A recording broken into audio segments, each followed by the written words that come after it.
So, what if awakening wasn't about escaping life, but what if it was about learning how to live life? Today, we're diving into everyday awakening, practical spirituality for real people navigating real life. Meet Aeon Archer, the visionary founder of SpiritSync Technologies, where ancient wisdom meets modern innovation. He's a speaker, a shamanic practitioner, and transformational coach who helps people reconnect with their soul's GPS and bring sacred awareness into the everyday. From mindfulness in daily routines to energy protection in chaotic times. Aeon is here to show us how to build a spiritual life that actually works in the real world. Before we get started, just a quick shout out to Dr. Bradley Nelson and iHeartRadio for your sponsorship. And to our audience and our fans and our listeners, please do not forget to like and subscribe before you leave today. But you're going to want to stick around until the end because this is going to be a really great episode. Aeon, it's really great to see you. I'm glad you survived your road trip, and tell us about what you just did. Yeah, so my partner and I, we have a spiritual wellness retreat center down here that we run. And so we decided to move full time to Puerto Vallarta. So about a month ago, we flew to Los Angeles, picked up my car, my dog, drove from Los Angeles to Austin, Texas, where we finished consolidating his psychotherapy practice, moving out of the house there, getting rid of 3 bedrooms worth of furniture, and just kind of having an estate sale. And then from there, we had drove to, which we just did this 3 days ago. We left Austin, Texas to drive all the way to Puerto Vallarta with our 3 dogs, a small Kia Forte packed to the brim with luggage, for a 3 day road trip all the way through Mexico. So that was fun. Oh my gosh, crazy. And this sets the tone for the topic today because it's about how do we survive everyday life and like challenging times like that. Like that's an amazing experience that you guys had. And but at the same time, it's real life and it's challenging. Yeah, most definitely. I mean, in those situations, it's when you're in close quarters with somebody for 10 hours on the road at a time, it can be challenging. You start to feel the resistance, like the little things that they do that irritate you really irritate you. And so it's like and it's kind of, coming back from the United States where everything feels really dense there right now, and being back in places where old versions of myself, I could hear those thoughts, and those shadow thoughts is what I call them, kind of, trying to play themselves out and pull me back into old behavior.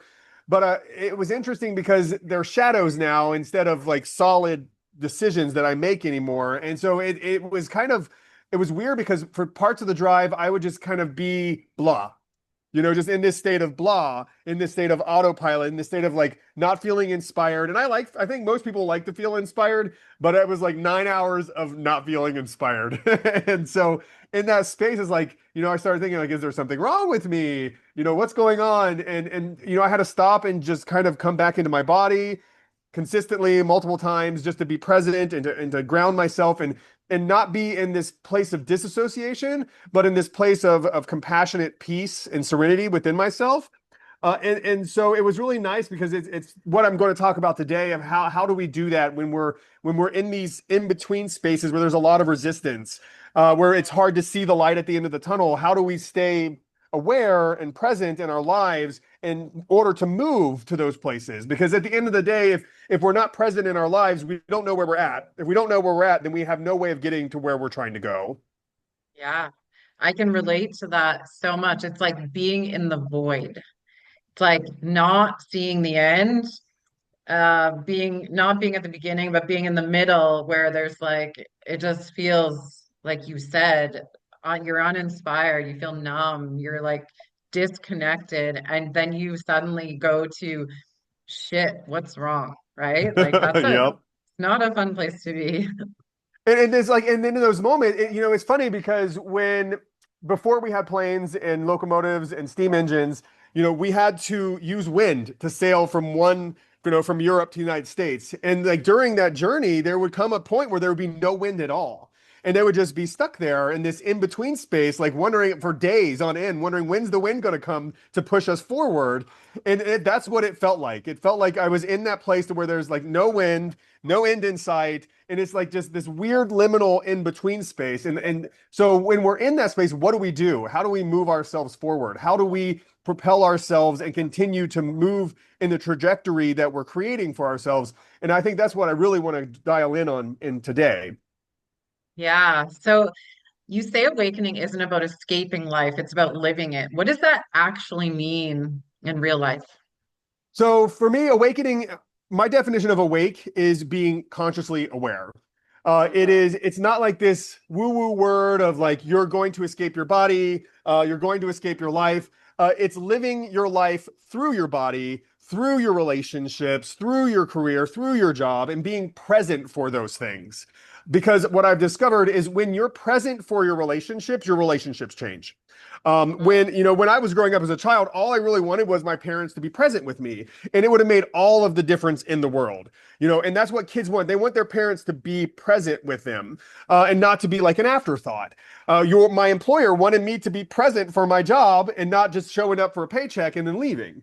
Because Right. the way I do my job when I'm present and I'm actively engaged in my career, when I'm actively engaged in my life, it just opportunities start to open up for advancement. People sense that energy of presence because we live in a society now where there are so few people who are present because they're in their phone, they're waiting for their paycheck, they're waiting to get off work so they can do something else.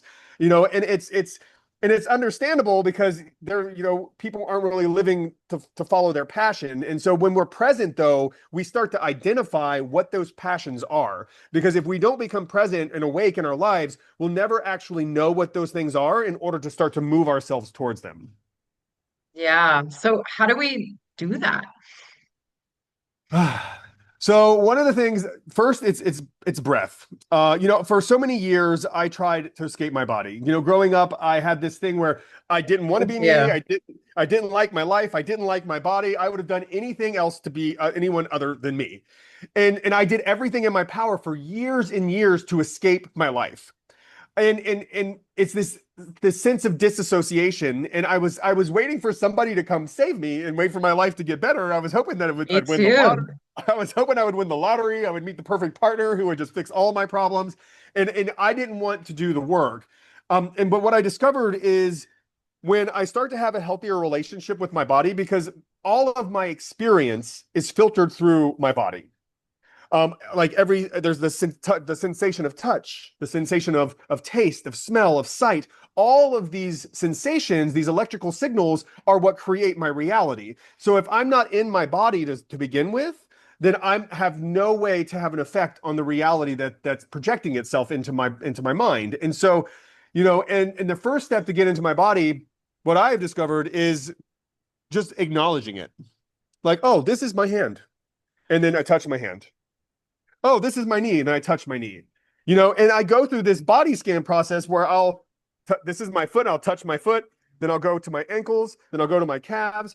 And what this does is the sensation of touch with the acknowledgement of placement in the world around me rewires my mind to be attached to my body. It reprograms my mind to recognize that I'm inside of this vessel and not like somewhere out here just hoping for things to change. And then I pair that with breath. Whenever I had to do it a lot on the trip across country to get down here, is whenever I'm feeling that resistance, like that weird resistance to like just not comfortable in my skin, I take a deep breath. I acknowledge my body, and I ground myself in my body. And the moment that I do that, like the tapes stop playing. The Mm. chaos, the tapes that just like play the same thing over and over and over and over again, they stop playing because it's in that moment of paying attention to the act of breathing, which engages the body, that turns that tape off. And then I think of something that I appreciate, like whether it be a person, whether it be part of my body that I appreciate, like my heart pumping, the way my brain works, my eyes, I appreciate something. And then when I breathe out, I'm already in a state of gratitude. And it's in that state of gratitude, when we're living our lives from this perspective of gratitude, like no obstacle becomes too big. And it also, that gratitude becomes the wind in our sail that propels us forward toward the life that we dream of. Yeah, yeah, absolutely. So do you blend ancient wisdom with AI through your SpiritSync technologies. So that is wild. So what inspired that fusion and how can that support awakening instead of distracting from it? Well, I've got a lot of really great ideas, and I'm still working on getting a lot of them out to the public. But so AI is amazing because it has the ability to take all of this information that we aren't aware of and put it Mm, and then spit it out into usable data. And so, for example, when I'm working on this application that will go on your watch, and so when you're in a state of meditation, it'll monitor your heart rate. It'll monitor your blood pressure. It'll monitor, eventually, it'll have something that will monitor your brain waves. So that way you can know when you're dropping into the state of brain heart coherence. Because right. it's in that place of coherence where we can literally reprogram our lives. Yeah. We can literally change like the reality that we're living in. That's why, meditation and breath is so important because when we're breathing, we're actually activating the vagus nerve. And the vagus nerve is like that super highway of information that goes from your brain into the rest of your body. And when we engage the vagus nerve, it puts us into a state of calm. It takes us out of a state of fight or flight. And it's in Mm, that place of surrender that we have the power to actually create real change for ourselves and for the world around us. And it's what's so cool about it is in that place, because our hearts create a magnetic energy around us. Because when you think we've got iron, magnesium, a couple other metals I can't think of off the top of my head right now. Well, yeah. all those metals are flowing through our heart as it pumps. And when metals are close to each other, they create a magnetic field. And so that magnetic field, other people can sense that just by being near us. And so when we're in a state of coherence, it's kind of like when you take two tuning forks. If you have a tuning fork here, you hit it. This tuning fork here, which was not hit, will start to hum at the same frequency as this tuning fork. And so my goal is to help people with the technology get into this place of coherence because it'll be like wildfire. And when enough people are in a state of coherence, our collective reality will shift out of the Yeah. imbalance that we're experiencing right now.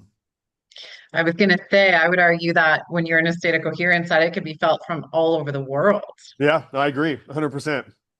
Wow. Could you imagine if the whole entire world was having brain heart coherence? Well, I believe that we are on our way there. Yeah. I'm writing a book right now called Fiber Optic Soul, The Science and Spirit of Awakening, which actually talks a lot about that. In my meditations, I see each person as like a node on the Earth's central nervous system. And so Okay. the more nodes that are living in coherence, they shine really bright and it affects all Yes. of the other, neurons or the nerve fibers that are connected to them. And it sends that information out to them. And I've seen this firsthand in my life. I struggled with addiction for years. And when I was in active addiction, like whether or not I spoke to people who love me frequently or not, whenever I was in active addiction, I saw all of their lives get worse. Like even if they Yeah. didn't, if even my cousins, like two cousins removed, like their lives got worse. But then when I am in alignment with my purpose, it's like everyone's lives around me improve, and I don't have to do anything, just be in coherence. And so that's the goal: is to get as many people in coherence in their everyday lives as possible. And that all begins with being embodied. It all begins with being present. It all begins with being an active participant in whatever is going on in your life.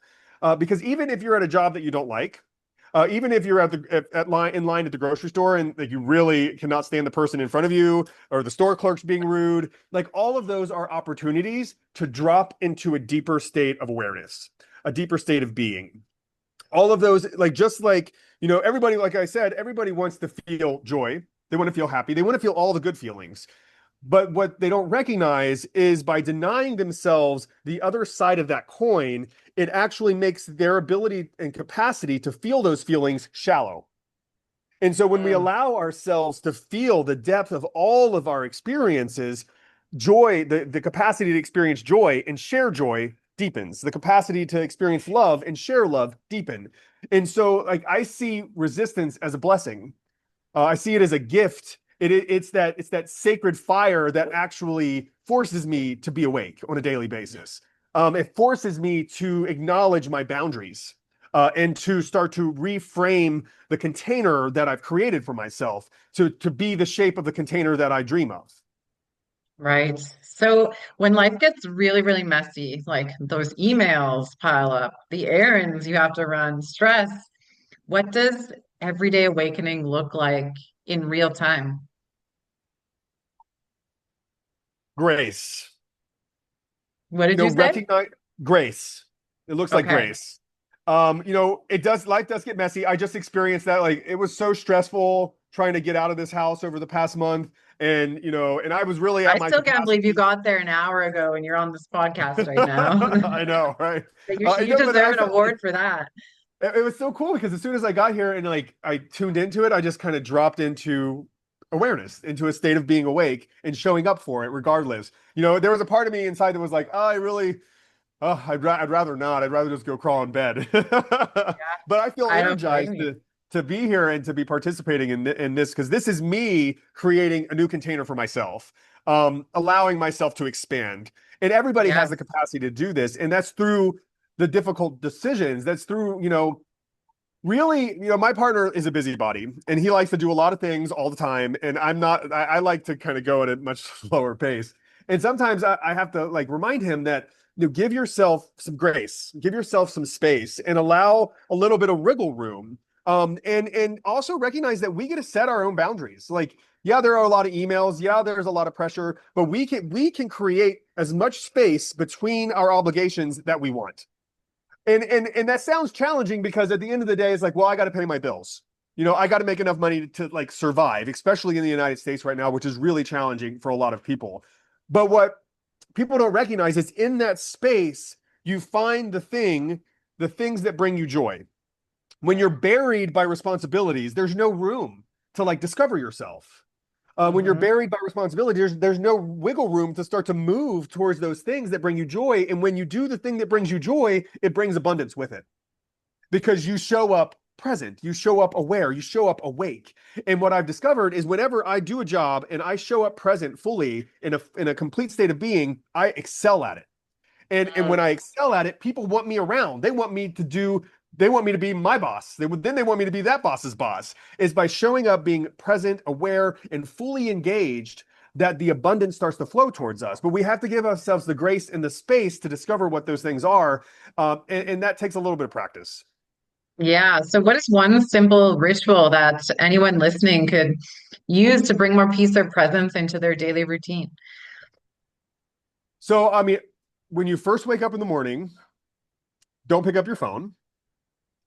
Find, Oh, I have, that's a tough one. That's a that is, tough one. I but struggle that's with the that. biggest I'm one. very That is the aware that if I pick up my phone, it's going to give me anxiety and I'm going to like start my day awful, but it's so tempting.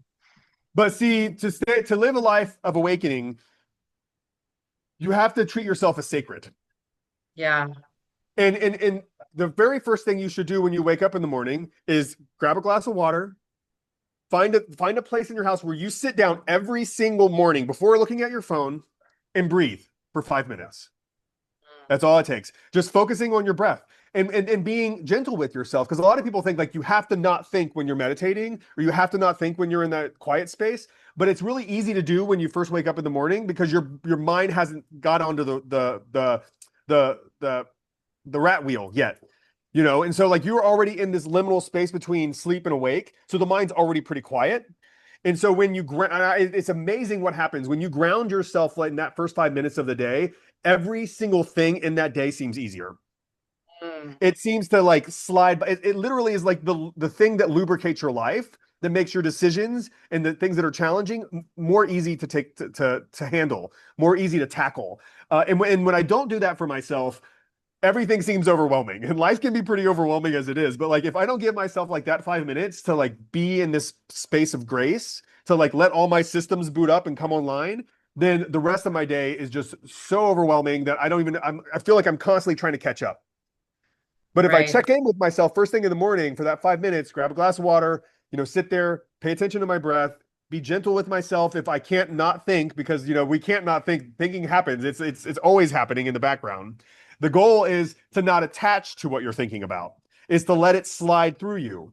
And what that does is that builds resilience. So that way, when a challenging circumstance comes up later in the day, you've already practiced that resilience of letting it slide by, not attaching to it and then catastrophizing it and then like imagining all the different ways it could go wrong. Just deal with what's happening right now. That's what being awake is about. Being awake is dealing with what's right in front of you in this moment, one moment at a time. Mm, And not yeah, create, because but the thing is, when we imagine scenarios, our brain literally thinks that it's real. It goes through all of the chemical processes as if it's really happening. Now imagine if you have this one thing, you have this one decision you have to make in your life, and you've already thought about 150 different ways it could go wrong.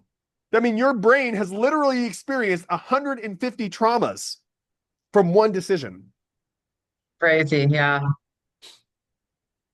it's absolutely crazy.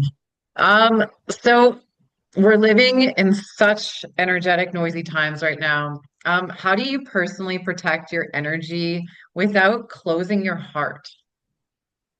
So this is something that I just recently had to have a conversation with Christopher, who's my partner, about this because he doesn't like to watch the news, but I like to know what's going on in the world.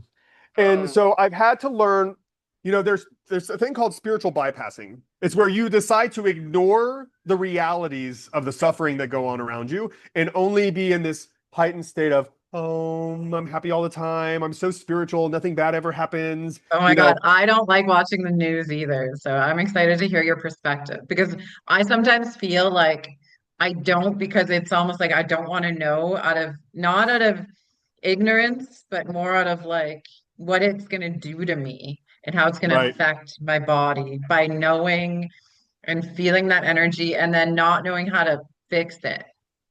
Well, and that's the thing. When I was younger, I used to cry myself to sleep every night because of the horrors in the world, and and none of that's changed. There are always going to be horrors in the world, but a sign of a truly spiritually evolved individual is compassion.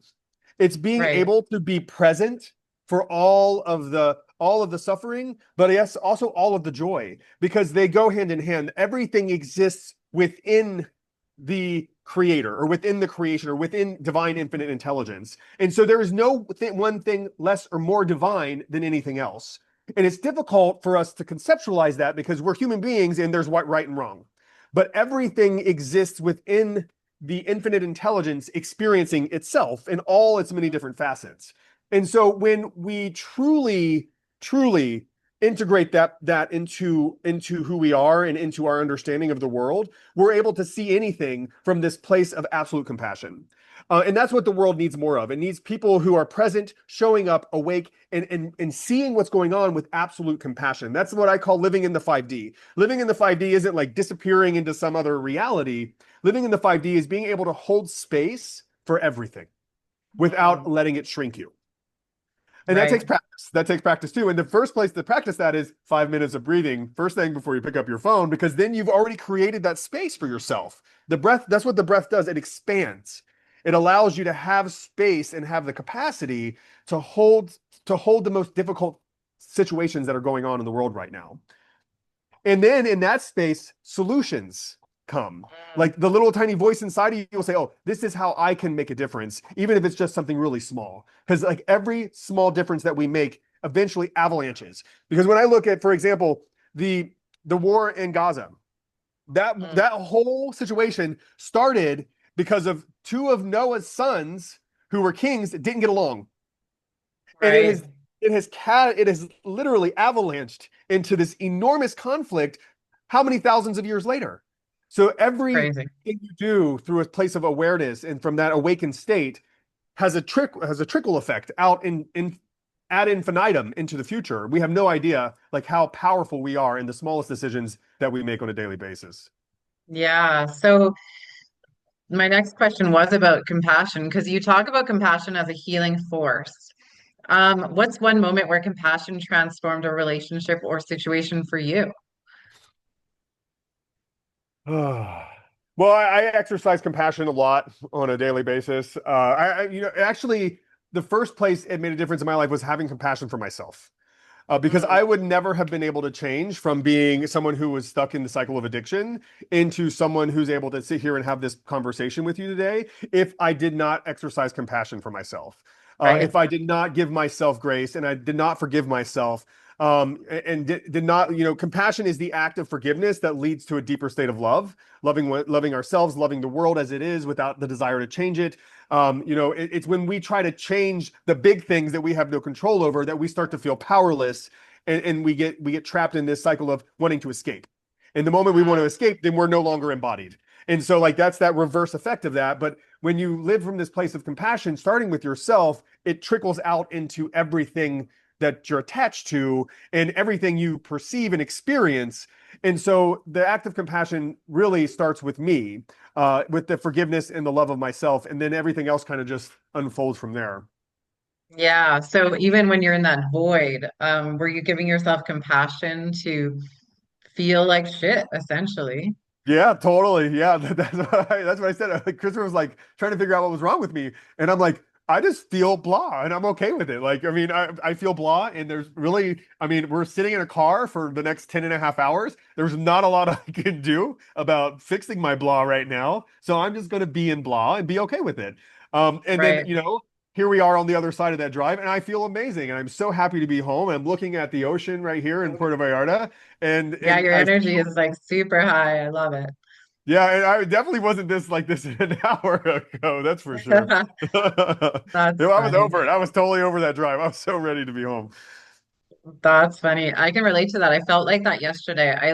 I never watch TV. I don't even have a TV in my space, but I have one in I have it put away. So it's like nearby where I live in storage. And yesterday I went and got that TV and I watched pointless random shows for 5 hours straight. And I was just like, whatever, I am doing this today and I don't care. I can relate to that too. Luckily, I'm out of shows to watch. So, and plus, when I was sitting in Ohio, in the United States, like there wasn't a lot to do. So I watched a lot of shows, and but it is important to recognize that one of the things that we need to do in order to protect ourselves is be careful with what we allow ourselves to consume because we do have a choice. It's important to know what's going on in the world, but it's difficult now to know the truth of what's really going on in the world because everyone spins it as a narrative. And so, in order to truly be aware of what's really going on, it takes a lot of work to get to the facts. And that's the problem. And so, finding a reputable news outlet that actually is that will compare the articles is really good. If you're going to watch the news, you know watch it from both sides of the aisle so that way you can get a more well-rounded perspective. And you can Yeah, also, for me, it helps me learn to have compassion for both sides. Regardless of what my opinion is, I can see what's going on from a higher perspective. And in that place of recognizing it from a higher perspective, I actually see what's going on. And so it allows me to move more effectively within the confines of the situation that we find ourselves in right now. And also to find ways to give back to the people who are in need, because of the situation that we're experiencing in the world. But it is nice to check out sometimes, and just binge watch some Netflix. It's a part of our culture, so there's nothing wrong with it. Just do everything within moderation for sure. nice. Yes. So you often use the phrase sacred leadership. What does that mean? And how can someone lead from soul instead of ego? So sacred leadership. So when I say the word sacred, for me, I came to this realization that everything is sacred. Mm, The ground I walk on is sacred. If everything exists within divine intelligence or God, and God is sacred, that means that there is nothing in my life, that not even the floor I walk in on, the chair I'm sitting in, that's not sacred. And right. so, especially for leadership, most leaders, it's a power thing. They like to feel like they're in control. They like to feel like they're in power, and they want more of that power. And that's like they want more money to be in more power. And so, like, that's not even really leadership to me. Real Yeah. leadership is recognizing the impact of your decisions on every single person or company or stakeholder that those decisions impact, and doing Yeah. your best to balance the scale. doing your best to like do the right thing, regardless of whether it's popular or not. And so, I'm working on this keynote talk that really dives in how to use artificial intelligence as a values mirror, for people in leadership, because it works really great for that, where you can go say, hey, listen, we've got this decision that we need to make. How is this in alignment with our company's values? Is this in alignment with how will this affect everybody involved? The people who are buying the product, the people, the shareholders, the stakeholders, the vendors, everybody. And it can give you a solid outline of like, this is how this decision will affect all of these things. And then you find a way to balance the decision to where everybody involved in the decision actually improves, actually comes up, instead of just like making the shareholders money and that's the bottom line. When we live in this place only to make money, that's ego, because ego is afraid.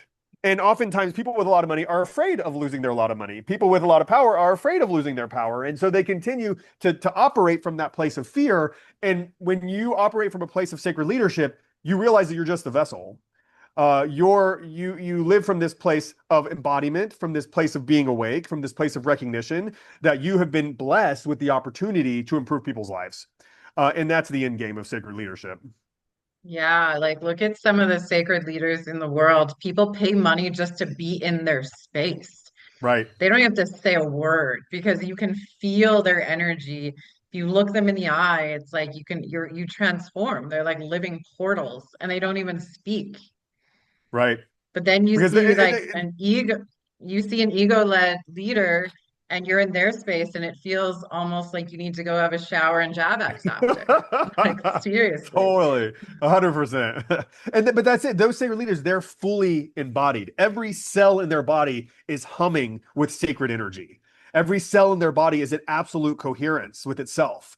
And so like they're emanating just this beautiful energy that brings everyone around them into coherence.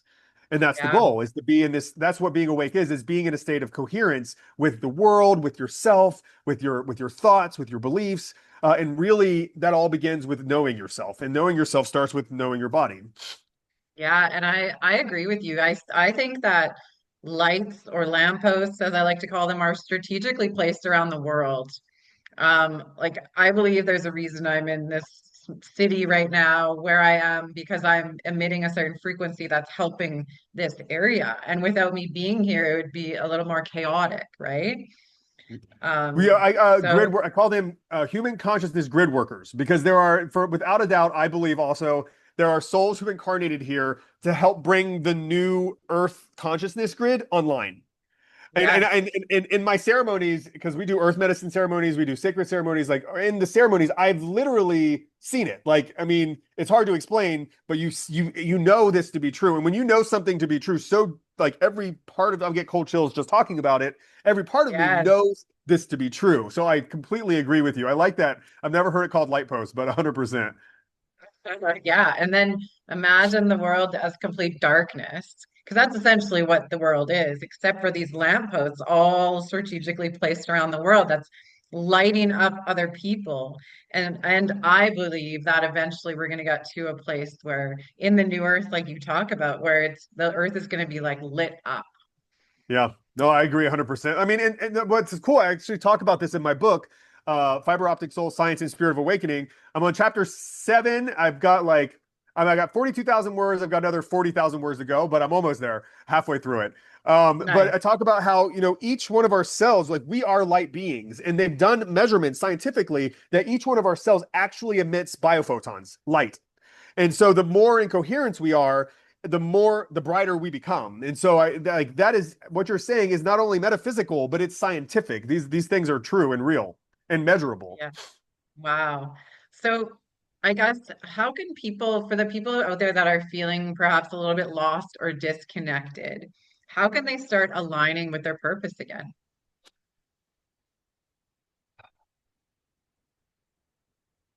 That's a really good question, because there are times where even when I feel aligned with my purpose, I feel lost or disconnected.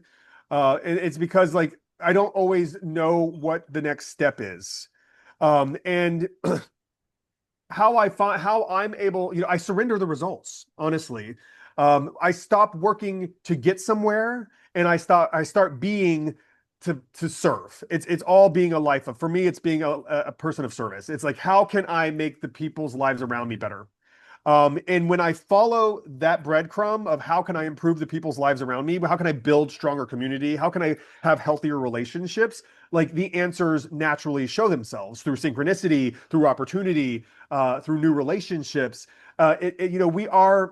We are beings of community. At the end of the day, we are all one soul having 9 billion different experiences. So like the more we can build healthy relationships and build community and be of service to each other, it's another lubricant, like to make our lives better.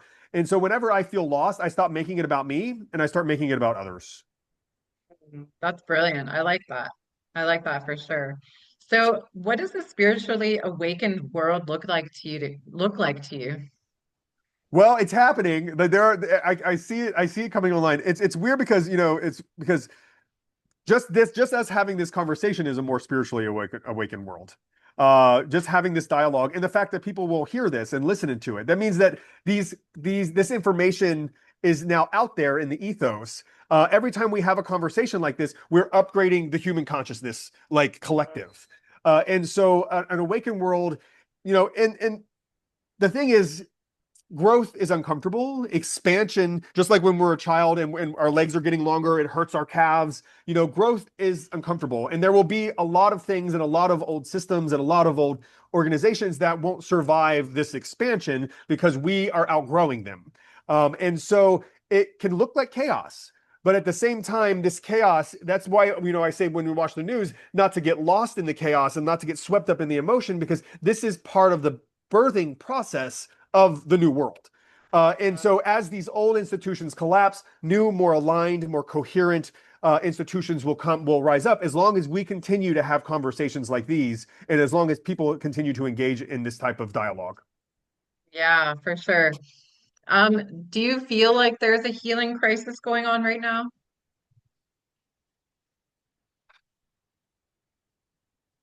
Well, what do you mean by crisis? So I feel like more and more people are waking up and more people are suffering. And the suffering is perhaps being more talked about. But a lot of people who aren't necessarily awake aren't aware that their body is actually just upgrading in a Uh, sense. Right, right. Yeah, Because they lack that awareness to see the sacred fire of resistance that's happening, that's part of the upgrade process. When the thing is, when you ignore the fire, you'll get burned. And so the thing is, you have to engage with that process through awareness. That's what being awake is. It's engaging with the process of suffering, because the suffering is asking you to change something. right, It's asking for something to be left behind. It's asking for an expansion to happen someplace, a relationship to change, a job to change, maybe to move to a different place. It's asking you to become aware of what's going on inside of you, because once you're aware of it, the suffering is optional. Yeah, there is pain and growth, but if that pain continues to suffer until you become aware of it and change something. And right. so I think that there's just not enough awareness to, like, that's what's happening for people. People, and that's why, again, going back to what I said, that these conversations are important because this increases the awareness and it'll shift people's perspective to their pain and turn that Yeah, suffering from just suffering to pain that they can actually do something with. right. Yeah, for sure. So if you could leave our audience with one message to kind of sync them with their soul today, what would that be? You are already home. Mm, I like that. When I first started healing, um, and I didn't really understand it, I would always give my power to the healer. And then one day I realized that it was all happening with inside of me. And I was like, that was like a holy shit moment because I was like, I am so powerful. That was incredible. Can That's you like that's a relate to that's that? Yeah, oh, 100%. I mean, I'm a Reiki practitioner, and so that's the whole goal of Reiki is to get out of my own way.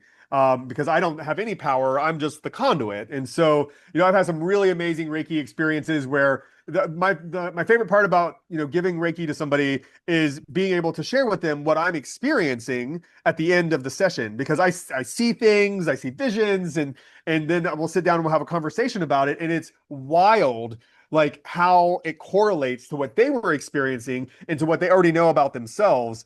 It's really it's there's no way to describe what's happening, and there's no science to back up what's happening, but it's two consciousnesses syncing up together. And so it's like when I'm doing Reiki, I my ego kind of gets put in a box somewhere, and then I just allow like us, because when we're all connected on a spiritual level, and so what's happening is we're having a soul level conversation up here with each other in a language that we wouldn't understand here, but we understand perfectly there.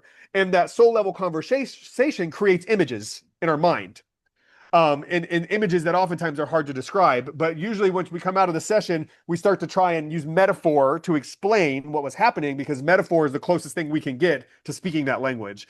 And so, yeah, it's really cool. I've had lots of really great experiences like that.